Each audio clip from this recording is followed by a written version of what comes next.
Welcome to the Athena Wellness Podcast, the show that invites you to take a seat around the community fire and listen to stories that inspire. I'm your host, Kathy Robinson, author, coach, and founder of Athena Wellness, a company that's dedicated to supporting you on your journey to live more wholeheartedly.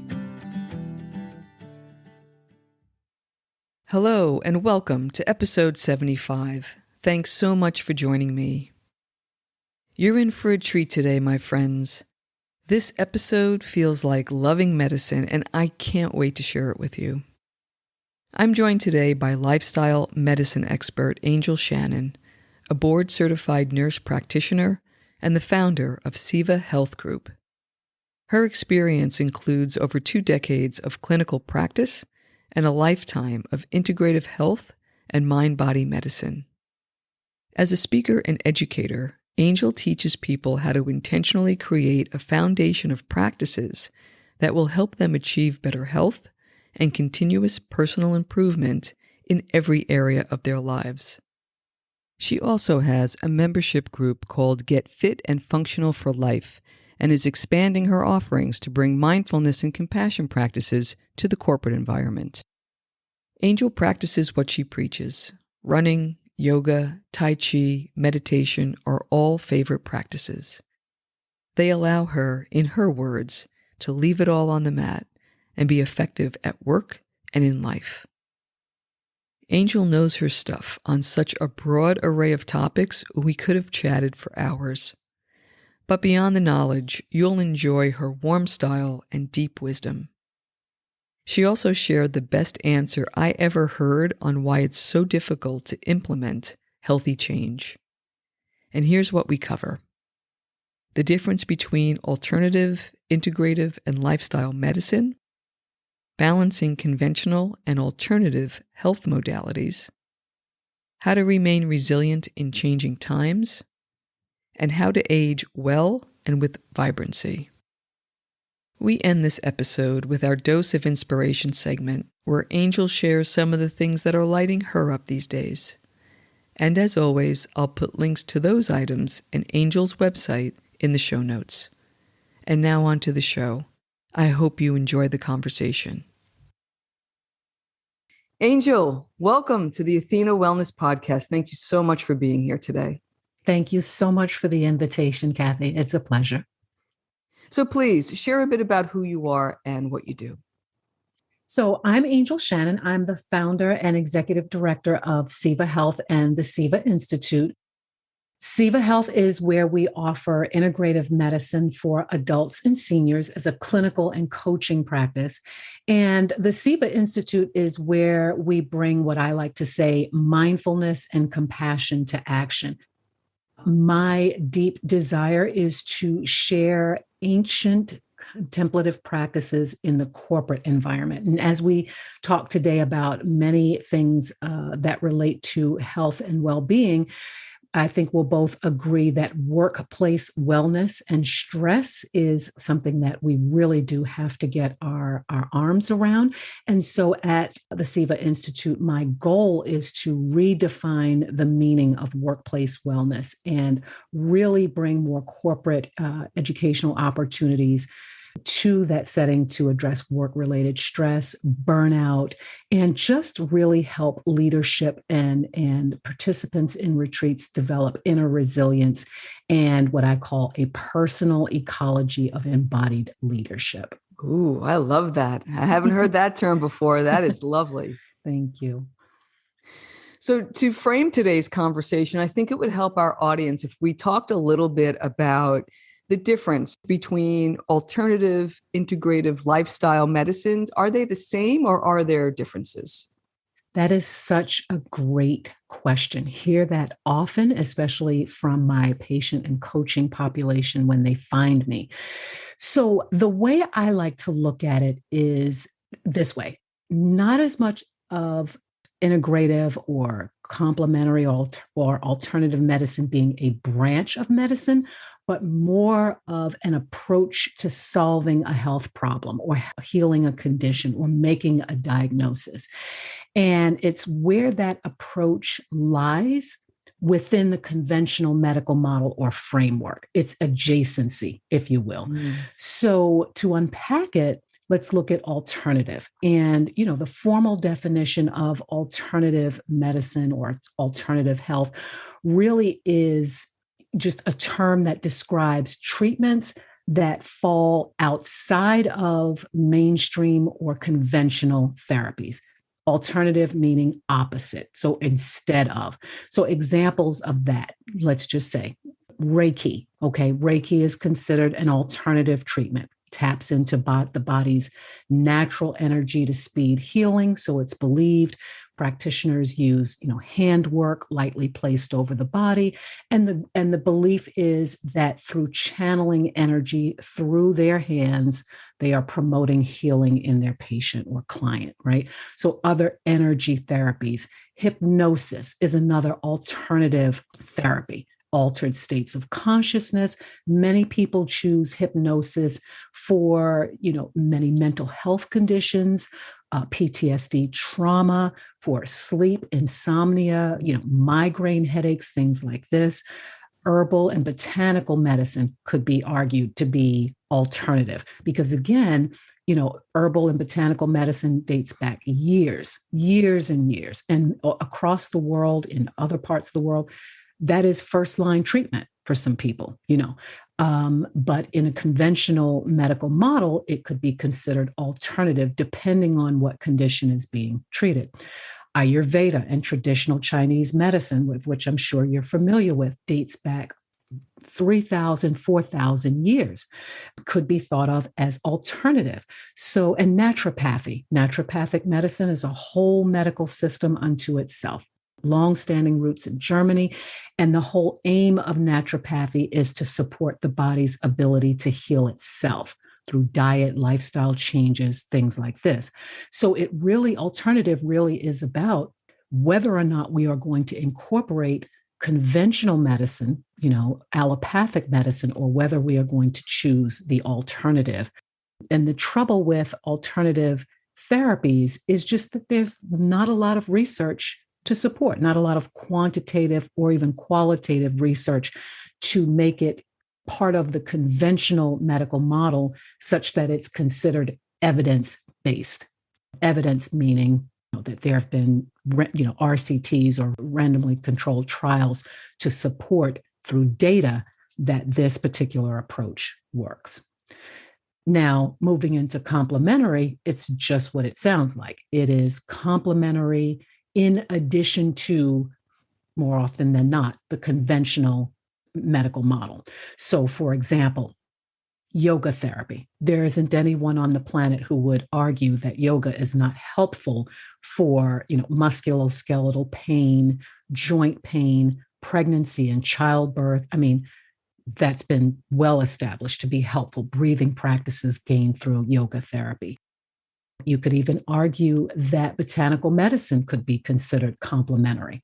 There are many practitioners now, especially in the field of mental health, who are turning to the, herbs and, lemon balm, valerian root, things like this to just help soothe very common symptoms of anxiety, migraines, things like this. So that could be considered complementary to the conventional medical model. So it really is about the position that the therapy has to, the allopathic Western medical model that is rooted in evidence-based science. Wow, that was such a good explanation. I wasn't expecting that. First of all, I love that you use the term conventional and not traditional, because the people who've practiced some of these alternative modes, such as Ayurveda, feel like, well, it is traditional because it's been around for thousands of years, right? So I love that term conventional. That seems to be very good and science-based to be able to treat a symptom. But some of these alternative methods seem to take that whole person. It's almost like getting ourselves out of the way so we can heal. Exactly. Is that fair? Exactly.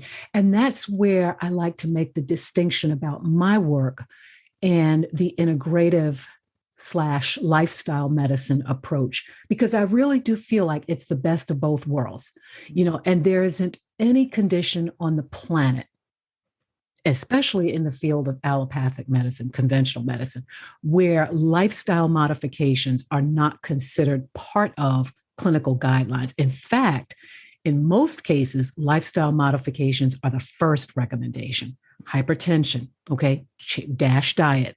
DASH diet is all about dietary approaches to stopping hypertension, all about changing what's on the plate.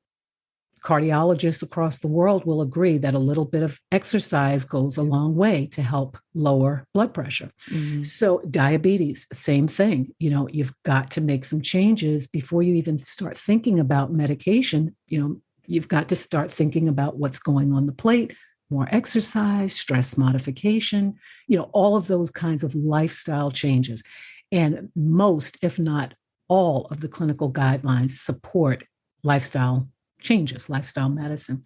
And integrative really is just about integrating the whole thing together. And I would add, integrative medicine really is about the partnership between the patient and the practitioner in the healing process, as you said, getting ourselves out of the way and taking into account all the SDOH, the social determinants of health, and factoring in environment, exposure to toxins in the environment, where people live, geography, access to green space, all of those things fall within the realm of integrative health. Mm-hmm.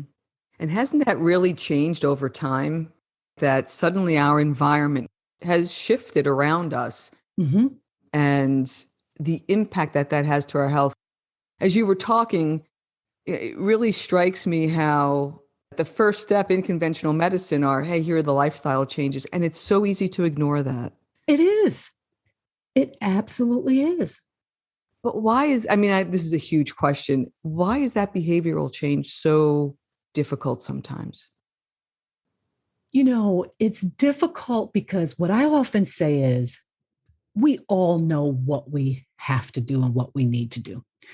Google is the best thing that ever happened. You can learn just about anything you want to learn, but it's the how that's missing. We know the what we need to do, and many of us even know the why, but it's the how to make it practical. Mm-hmm. That's what people need the real handholding with. How do I eat better when I have 2 children, 3 children to get out the door in the morning by 6 a.m.? If I'm not out that door at 6 a.m., I'm going to be stuck in 2 hours worth of traffic. Mm-hmm. What are you going to do? You're going to grab the quickest thing, the easiest thing, throw it in the lunchbox, and you're out the door. Or you're not going to pack anything. You'll just get some takeout when you get to work. So it's really that I find most people are really, really motivated. It's just making it practical for people, making it so painfully simple. And that's not a discussion that you can have in a 15-minute doctor appointment. Right. The medical model, the conventional medical model just doesn't support that. Mm-hmm. And that beautifully leads me to my next question, which is your work at Seva Health. Mm-hmm. So tell me a bit about that, why you started the company and who you serve and how you do that. So it goes back a little bit to my own, personal family history. My mother just lived and breathed lifestyle medicine, holistic health and healing. I grew up in a very, holistic family household. My mother would trust a plant over a pill any day of the week. And she was 100% about prevention. And so were my grandparents. And, they were farmers, 5 acres of land, grew all of their own food, really super healthy people. And I thought about just that good old country midwife model of being able to meet people where they were, literally and figuratively, because I come from, my formal training is, ICU, CCU, trauma, ER, acute care. And one of the things I witnessed in my career was people just coming in and out. Unfortunately, we called it sort of like frequent flyers, in and out. And what I always realized is something's going on at home that is preventing this person from solving this issue, whether it be heart failure, diabetes, whatever the case. So Seva Health really was about bringing just that good holistic care back to the home setting, seeing people, aging in place kind of model, seeing seniors who are the most vulnerable and those who would be in and out of the hospital because they didn't have access to care. That's where it started. House calls, serving seniors, serving folks in the house setting where I could get a sense of and get a sense of what was happening in their lives, but also have the opportunity through an extended visit to do the teaching that I enjoy doing. Mm-hmm. What happened was the elderly and seniors and those who weren't able to get to the appointments also came with a second party, their midlife caregivers, their adult children who were trying to care for them and balance their own health and well-being. And the practice took off from there. It became, Angel, not only do you see my dad or my mom, but I now need you to see me. And so the practice grew. And it grew from seeing those two people at the clinical level to then taking that a step further for people who wanted that coaching. They wanted that education that, hey, insurance is not going to pay for this, but I really do need a session to understand how to read a food label. I've got an MBA, I've got a law degree. I'm not dumb here, but I don't even understand the food labels. I need some time understanding that. I hear the word detoxification. I don't even know what it means. I want to understand that. And that's how the practice grew over time, through just observing where the need was and wanting to serve that need. Mm-hmm. You mentioned some work around corporate. Mm-hmm. Tell me a little bit about your practice there. So what I'd like to do, I recently finished a program called the Inner MBA, really about conscious business and bringing mindfulness and compassion to the workplace. And my desire is really to bring more workshop and retreat development into that space so that we really understand, first of all, what stress is at the cellular level, how it impacts decision-making, impacts leadership, how it impacts the workplace, the corporate environment when people are on all the time, never being off. Understanding, more of those soft skills, quote unquote, like emotional resilience and emotional agility and emotional intelligence, and how mindfulness as a practice, as a tool, meditation and self-compassion practice, how those things can be woven into the workplace culture to address that level of stress that exists at the cellular level and makes its presence known in the workplace culture and in the way that leadership makes decisions for employees. Mm-hmm, mm-hmm. Yeah, that's much needed for sure. And what's interesting is that we're mentioning the workplace, and that has really changed over the last year. That for some, we don't even know where our workplace is. Yeah. For those types of folks that you're trying to target with that kind of work. So given this wave of change that we've seen, and we still don't know how long it's going to be until things resume at least to a place of business. So how do we keep ourselves well through the change and transition that we're feeling over the last 18 months? That's a great question. I just did a webinar that was titled Radical Self-Compassion for Resilient Living, because I think that's what the question is. It really is about how do we develop resilience? In the beginning of this experience with the pandemic, we were all, using the wording, when we get back to normal, we'll do this until we get back to normal, with the assumption that we would all know what normal is and that we would get back. Well, here we are, 18, 19 months. I don't know how long it's been now. And we're, as you said, still sort of in this place. So the question is, first of all, how do we define resilience? What does resilience look like? Is it pivoting? There was that word for a moment, pivoting. Is it bouncing back? Is it bouncing forward? And for me, I know in my own personal life that one thing really does stand out in my mind, and that is self-compassion practice. Now, what is self-compassion practice? It's a combination of several things. Number one, mindfulness. Having a mindfulness practice, meditation and mindfulness, because they're two different things, really is just that spacious awareness. What's going on right now? What am I feeling? What am I experiencing? Naming our emotions, naming, and beyond just the popular ones like anxiety, but really digging in and feeling, is it really anxiety, or is it just that I'm feeling uncertain? Is it really depression, or is it more of a melancholy? Understanding where we are collectively and then individually. And meditation practice, sinking down into present moment awareness. A lot of our anxiety is rooted in projection. What's tomorrow going to be? What's next year going to be? When are we going to get out of this?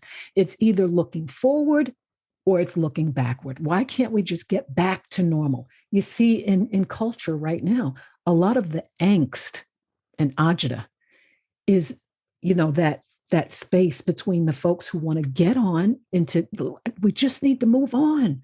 And then the other folks who want to go back. Let's just go back to, and there is really no going back. Let's be honest about that.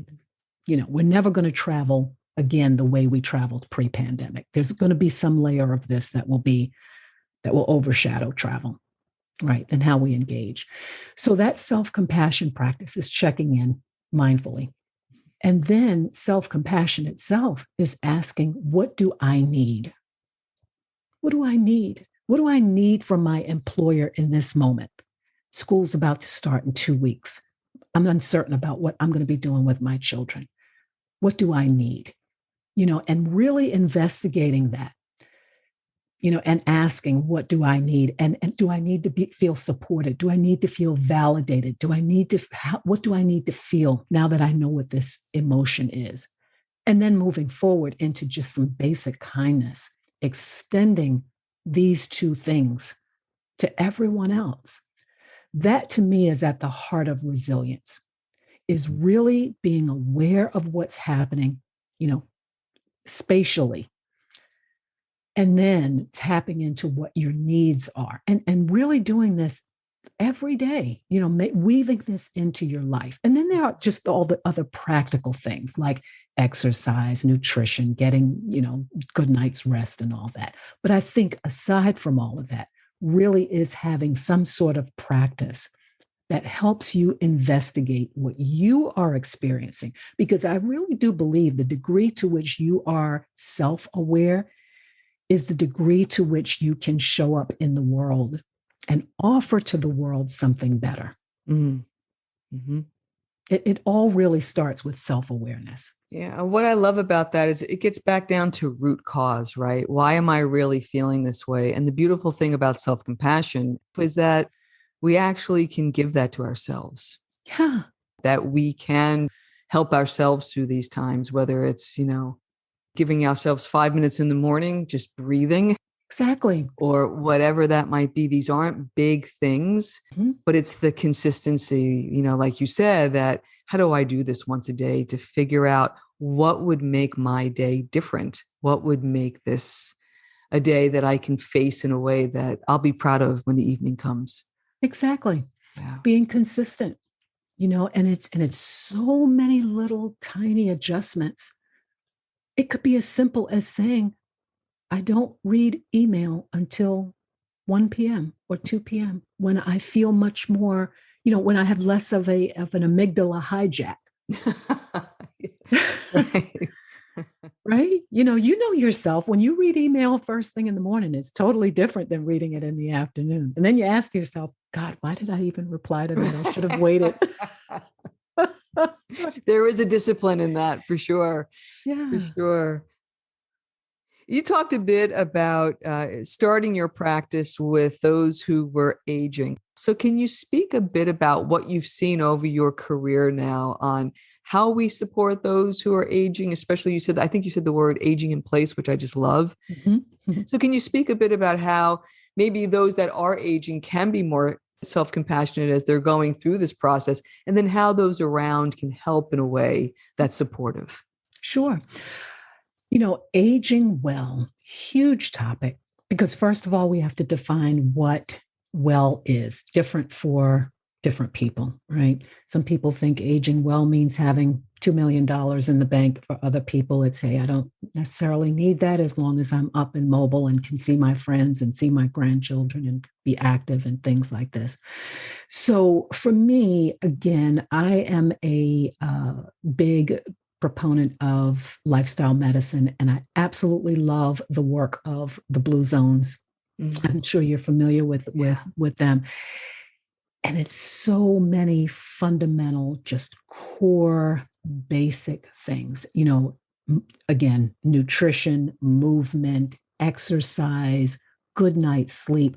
But one of the things I think we're missing is the degree to which our social relationships matter. Being part of community. What I've seen over the past year and a half, 18 months, however long it's been, is the degree to which seniors have been more and more isolated. And we've all been isolated just by way of basic quarantine, but also emotionally isolated, feeling like you're alone in this experience. Others don't understand what you're going through, but it's particularly important for seniors. And those who care for seniors can, and I don't like using the word should, but can and should really focus on social engagement, and not through technologies that they're not familiar with. I always say, summer and fall and spring, best opportunity to get outdoors, nature immersion, proximity to nature. Even in the winter, if it's not too cold, getting outdoors, knowing that there's a huge world outside of your own personal, space, your own personal world, interaction, engagement, maintaining relationships with friends of theirs or friends of the family, just creating good relationship. Because I really think, first of all, we humans have always learned from each other. We learn from each other. But we grow through experience. And I think that's really, really important, is that we hold on to what is fundamental in the human experience, which is relationship.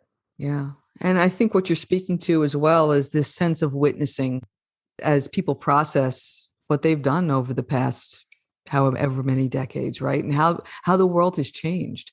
Yes. And how they were a part of that change and getting us to a place that was maybe not perfect, but it was better than maybe it was 90 years ago, right? Right. Yeah. Right. And bringing forth, I love that you use the word witness, bearing witness to the role of that generation in bringing us to this moment in a way that is not punitive. Because a lot of what we see showing up in our discourse is blaming. Yeah. Oh, if it hadn't been for, the boomers, or if it hadn't been for, that generation or this generation, that's not going to help us. Right. That's not going to help us be resilient. It's certainly not going to help survival, And there's wisdom there. Right.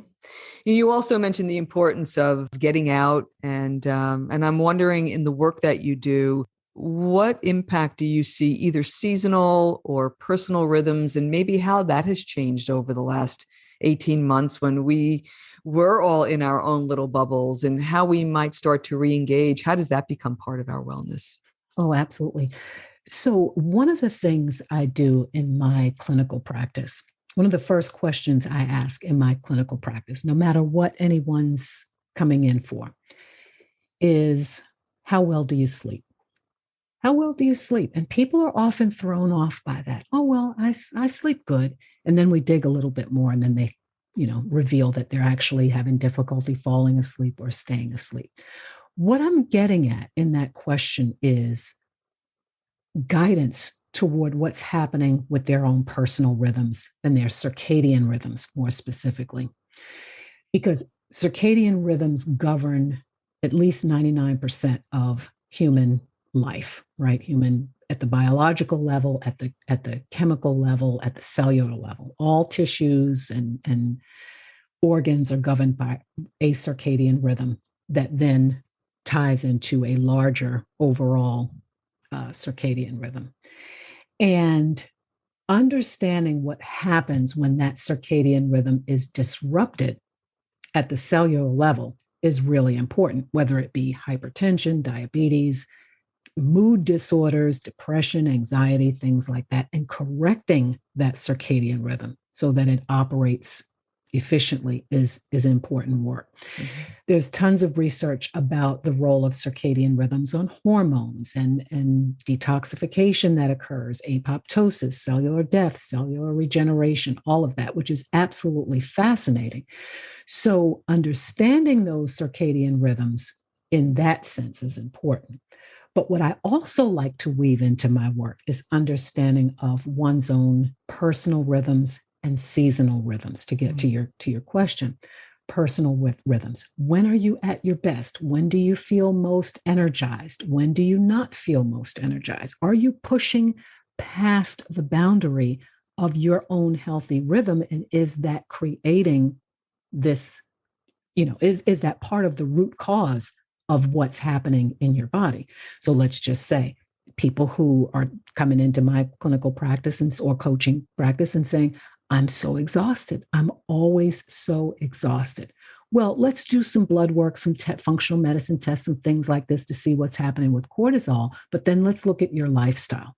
Let's look at how well you're sleeping. Let's look at what kind of work you're doing late in the day, early in the morning, redesigning. So that's where the lifestyle medicine comes in. And I'm just a person who really, truly believes in seasonal wellness. I really am, in guiding our health interventions around seasons and understanding what's happening, how our body is more vulnerable during different seasons. Obviously, we're coming into autumn. Autumn's a great time for getting that immune system propped up, because what's right around the corner is winter. Less sunlight, less vitamin D. We know the role of vitamin D when it comes to immune health. So, all of these things become really important when we are talking about creating foundational wellness, but also when we're talking about healthy aging. Mm-hmm. Mm-hmm.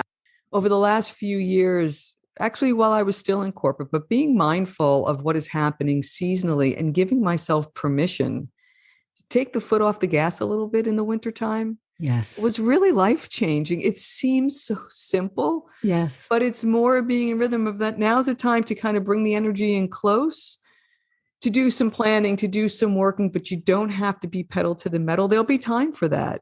Exactly. And then seeing that over time, and it's like, okay, it will come around again. The world keeps turning, right? Exactly. And I'm with you on that. I have to raise my hand because, again, I come from that clinical setting where 12-hour shifts, which there's no such thing as a 12-hour shift. It's probably more like 14 by the time you factor in, travel back and forth and things like this. That's a long time to be awake. It's certainly a long time to be skipping meals if you're skipping meals, which was often the case in the ER and ICU setting. You could go, you could be fasting without even wanting to fast. I'm a midlife person. I'm 51 and proud to say that. And it's really super important at this stage in life because your body just is not going to tolerate that level of stress in the same way that it tolerated it in earlier years. And I do say, I should say that, there are a lot of young people whose bodies aren't tolerating it either. Right. But I just say that as our bodies age, it becomes really, really crucial. That mindfulness, as you mentioned, becomes really crucial. And the understanding that, pedal to the metal, I've never seen that work out well. Right, exactly. And I'm smiling because it was around that age of 50, 51 that here I'm thinking I'm so wise, but I think my body was just saying that's enough. Enough. Yeah. You've got to find enough. another way. That's great. Right. Yeah. That's great. We'll wrap up with our dose of inspiration, a few questions to help our audience get to know you a little bit better. Sure. So between the ER and, the practice that you have now, how do you keep yourself well? What are some of your favorite wellness practices? I have a routine. I recently started running in the morning. I always wanted to be a runner, but I was just too nervous about, knee injuries and hip injuries and things like this. But running has been so therapeutic for me. I tell you, I get up in the morning with all that agita and I go out and I run, and that burst of dopamine and just the good stuff in my brain, I come back, I'm ready to launch into the day. So running's one. Yoga and tai chi practices are my go-to forever. I put it all on the mat. I literally put it all down on the mat. And meditation practice. I've been meditating most of my adult life, and I really believe a lot in sleep. I get to bed much earlier now than I've ever gotten to bed in my life. But I'll tell you, I know that my frontal lobe thanks me for that, frontal lobe in my brain, because I feel the difference with just a good night's rest. So I prioritize rest in my life. I love hearing practicing what you preach. That's perfect. What have you read or listened to lately that you enjoyed? Oh, good question. I recently completed that inner MBA program that I mentioned earlier. It's a collaboration between Sounds True, Wisdom 2.0, LinkedIn, and Mindful NYU, which is a division of New York University. To say that that program changed my life is no exaggeration. I mean, the readings, the teachings, it was a 9-month program. Absolutely phenomenal. One of the core faculty members, Richard Strozzi Heckler, has a teaching on embodied leadership, and he's written. There's the Strozzi Institute, which your listeners can look up. But I'm reading a couple of his books and reviewing some of his teachings. And it's just phenomenal. It's about embodied leadership and making declarations and becoming your declaration beyond just making the declaration, but becoming and embodying your declaration. And also revisiting some of Daniel Goleman's work on emotional intelligence and resilience. I recently picked up his Altered Traits, which I just find absolutely fascinating. And it speaks to the role of meditation for brain rewiring, neuroplasticity, things like this. I'm a real geek, Kathy. I love it. Well, I'll link those up. I'll link those up in the show notes. That's perfect. So what new thing or experience are you looking forward to trying? Well, before the pandemic started, I'd registered for swimming classes because my goal is to get my scuba diving certification. Wow. Yeah, I'm just fascinated by living things. And I really do want to see what the rest of the planet looks like beyond humans and the plant kingdom. So that is my goal. I think that classes have resumed for swimming. So I'm hoping to move forward with the scuba instruction. Hopefully, I haven't gotten any word about it being canceled, but I think they're going to move forward with that. Wow, good for you. That is incredibly impressive. Incredibly impressive. Thank you. Envision your perfect road trip. Where do you go? What do you do? Now, is that here in the United States or is that elsewhere? It could be anywhere. It could be anywhere doing anything. The world's your oyster. When I turned 50, my 50th birthday trip was through Croatia, Venice, Florence, and Santorini, Greece. Had the most phenomenal time. I'd love to do just hopping through some of the Greek islands. I'd like to do more of that. All right. Oh, that sounds wonderful. What has you feeling inspired these days? What's lighting you up? This is odd to say, but the disruption that is occurring now across so many different spectrums is creating more mindfulness. I think more and more people are attending to their own mental health and well-being. And we are seeing that play out We saw it play out in the Olympics. We've seen it play out with a number of athletes. We're seeing it play out with just everyday folks. People are really tuning into what they need for themselves. They are owning it. They are claiming it. They are naming it. They are creating healthier boundaries. That's got me inspired because it tells me that folks are listening to what we've been saying in the wellness community for a long time. And I'm seeing more people adopting meditation practice in their lives. And I know that's just going to create a different world. Let me say that. Yeah. Yeah. I think that's an incredible insight that out of this disruption, I've been saying it feels like it's a great turn. I don't know what it is and I don't know where we're going, but you can almost feel this undercurrent. And as you said that, I just got a full body chill. Yeah. So it does feel we're on our way to someplace new. And it is one that is more mindful and kind. And at least that's what I'm telling myself. It is, because I think, one thing the pandemic revealed, if nothing else, is that we were exhausted.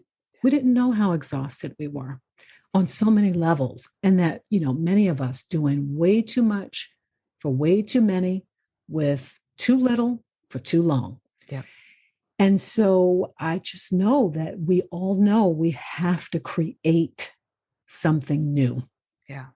We will. This is a moment for creative people, people who can think creatively. And I'm not just talking about, musicians and arts. I'm talking about creative thinkers, problem solvers, and optimistic thinkers. Absolutely, absolutely. Yeah, wonderful. Wow, what an amazing chat. Please, I'm sure our listeners are going to want to get in touch with you. How can they find you? Oh, wonderful. They can reach out to me first and foremost at my home base, sevahealthgroup.com. That's where I outline much of what goes on in my clinical practice, can tune into coursework that I'm offering, coaching offerings as well. That's the primary place to reach me.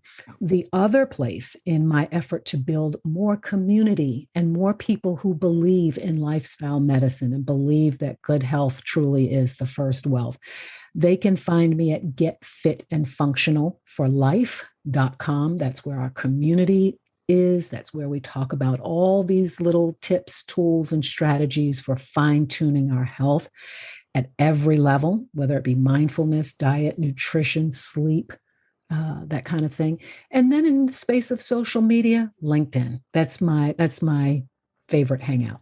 Perfect. Excellent. And I'll put all those in the show notes so people can find you. And I thank you so much for a beautiful conversation. I really enjoyed talking to you today. You are so welcome. Thank you so very much for the invitation, Kathy.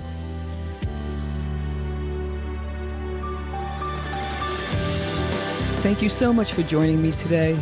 I know there are many ways you can spend your time. Thank you for choosing to spend it with me. Until our paths cross again, be kind to yourself and show your warrior spirit some love. If you know anyone who could benefit from today's episode, please pass it on. And many thanks for supporting the show by subscribing and leaving a review.